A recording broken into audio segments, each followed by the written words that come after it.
Bonjour Pierre, merci de nous accueillir dans votre domicile qui est aussi le siège de l'association Melvan, créée par votre père Henri il y a quelque temps et qui a comme mission et comme charge de s'occuper, de retranscrire l'histoire passée des Diques. Et une association qui est liée au patrimoine de l'île. Peut-être pourriez-vous nous en dire quelques mots? Oui, alors c'est effectivement, bonjour, très heureux de vous recevoir ici, Louis. C'est une association en fait qui a été créée en 2003 à mon initiative, mais effectivement sur la base d'un travail important de collecte d'informations qu'a réalisé mon père pratiquement depuis une trentaine d'années. Donc on a un fonds documentaire très important et qui est vraiment la base sur laquelle on peut développer notre travail, aider des gens qui font des études, faire nos publications. Alors merci de nous mettre à disposition ce fonds et justement on va profiter de documents dont certains là sont extrêmement intéressants, de ces documents pour commenter l'histoire très rapidement de l'île à partir des années 1930 jusqu'à aujourd'hui, à partir de 5 photographies aériennes verticales. Alors la première date de 1932, il n'y en a pas beaucoup des photos aériennes de ces époques-là. Alors on est quand même très surpris en regardant la carte de voir un certain nombre de choses, notamment on voit un parcellaire là, très important avec des petites parcelles, on voit le bourg. Comment l'île était en 1932? Alors, cette photo, effectivement, c'est la photo la plus ancienne aérienne. Je dirais qu'on a relativement peu de photos de ces époques-là, de toute façon. Il s'avère qu'on a une collection importante des Pécards de ces années-là. Ce qui est très intéressant dans cette photo, c'est de voir en fait une île qui est encore dans une structure traditionnelle, avec tout son parcellaire agricole. Et on peut voir ici, sur le côté, le port. Donc, c'était les deux grandes activités, en fait, qu'il y avait sur cette île. C'était d'une part l'agriculture, qui était dans une large mesure l'affaire des femmes, et la pêche, qui était l'affaire des hommes. Il y a combien d'habitants à l'époque là sur l'île? Alors, Edic a connu un pic de population, je crois que c'est en 22, il y a dû avoir 420 habitants, ce qui pour 200 hectares était une population extrêmement importante. Les explications de cette, on peut le dire, surpopulation sont pas forcément très claires. Une chose est sûre, c'est que ça a engendré une crise économique et que ces années 32 ont été en fait des années relativement difficiles pour l'île. Alors on imagine, il y a très peu de maisons, les gens vivent dans des conditions qui sont très misérables finalement.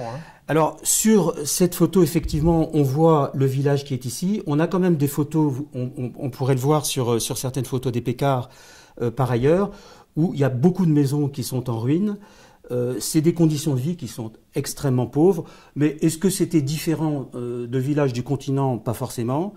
Ce qui est à noter dans cette photo, donc, c'est cette organisation du territoire, toute la lande extrêmement râpée, mais ça on le verrait aussi plus dans des photos terrestres, et cette organisation du parcellaire. Ce qui est à noter aussi, le moulin a été détruit par la suite, ici. Alors le moulin, pourquoi il y avait un moulin? Parce qu'il y a eu du blé qui a été produit à Edic. Mais à cette époque-là, il y avait déjà plus de blé. Le blé s'est arrêté en 1932. On note aussi que les dunes sont très utilisées. Il y a des chemins partout. Ouais. Alors en 1952, est-ce qu'on a des choses foncièrement différentes? Alors 52, donc c'est après la guerre. En France, c'est les 30 Glorieuses.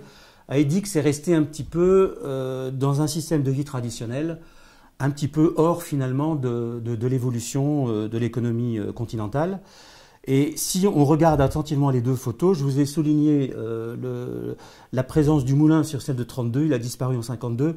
Je pense que c'est quasiment la seule chose importante qui est changée. Il y a aussi, on pourrait le voir en plus de détails, il y a des blocos sur la photo de 52 qu'on ne voit pas en 32. Et dans les années 50, on vit sur le même modèle que les années 30 finalement? Il n'y a pas eu effectivement, on vit dans le même modèle que les années 30 avec une population qui a réduit de manière très importante. Dans les débuts des années 30, il y avait 400 personnes. Dans les années 50, il y a 200 personnes à Edic. Combien de pêcheurs? De nombre de bateaux de pêche, il doit y en avoir une quinzaine ou une vingtaine, un truc comme ça. Là, il faudrait vérifier. Ouais, ça donne un ordre d'idée. Donc on va passer après en 66. Alors là, en revanche, on voit des changements quand même. On voit des changements. Le parcellaire est moins visible, très, très nettement. Il est quasiment plus visible. Ouais. En 66, en fait, c'est un petit peu la fin de cette vie traditionnelle sur l'île. Savoir que l'électricité est arrivée en 63, peut-être, je ne sais pas, une des dernières communes électrifiées de France. Et l'électricité a changé beaucoup de choses. C'est l'arrivée de la télévision, changement de mode de vie. C'est la fin, il y a plus, donc on voit bien qu'en 66, il n'y a plus de culture de pommes de terre. Il y a encore un petit peu de foin. On va voir des parcelles qui sont encore fauchées. Il y a encore des vaches. Les dernières vaches en 72, plus ou moins avec l'arrivée du port de l'Argol. Donc un changement déjà colossal. Et on voit que l'habitat n'a pas beaucoup évolué, quand même, en localisation en tout cas. Hein. Non, l'habitat reste quasiment le même en 66 par rapport à 55. Et s'il y a 220 maisons aujourd'hui, il doit y en avoir 200 à l'époque et la moitié sont en ruine. Il y en a peut-être même plus de la moitié qui sont en ruine. Alors ensuite, on passe directement dans les années 2000, donc 2003. Alors, j'ai oublié de montrer, là on a les plans d'assemblage du cadastre napoléonien. On voit parfaitement bien les petites parcelles qu'on évoquait là tout à l'heure, que l'on voit encore dans les photos des années 30 et 50, avec l'habitat qui apparaît voilà. Donc ça, effectivement, c'est le cadastre de 39, qui a été réalisé pour... 1839. De 1839, ouais. Qui a été réalisé pour pouvoir exproprier les terres du fort construit en 1853. Donc il y a près de 4000 parcelles sur un tiers de l'île.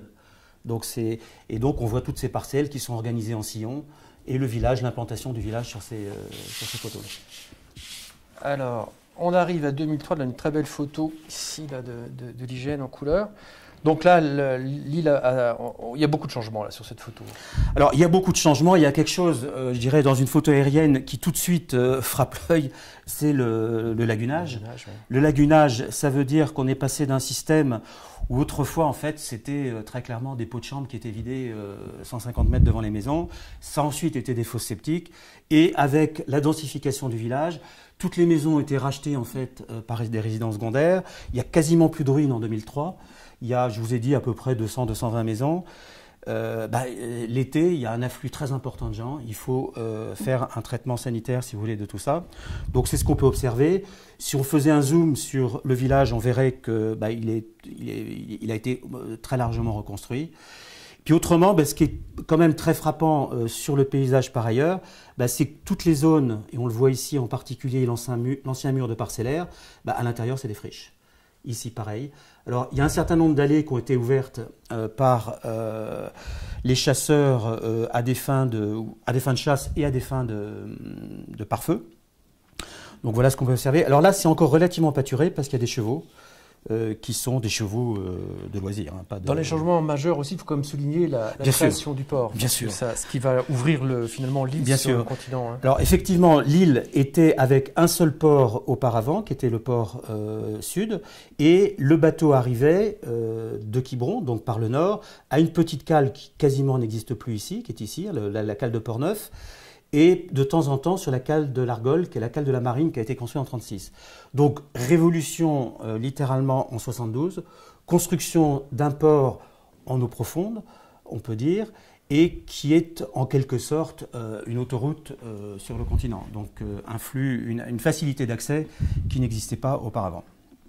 Voilà, puis peut-être pour terminer, on peut noter qu'il y a le sentier littoral qui traduit aussi le passage des excursionnistes, des visiteurs. Voilà. Parce que ce qui a changé finalement entre les années années 50 et aujourd'hui, ouais. c'est aussi la venue de visiteurs, voilà. et ça se lit bien sûr dans le paysage. Très bonne observation. Il n'y a aucun doute que c'est un des problèmes à l'heure actuelle, c'est une surfréquentation, surtout pendant les mois d'été qui sont les plus fragiles.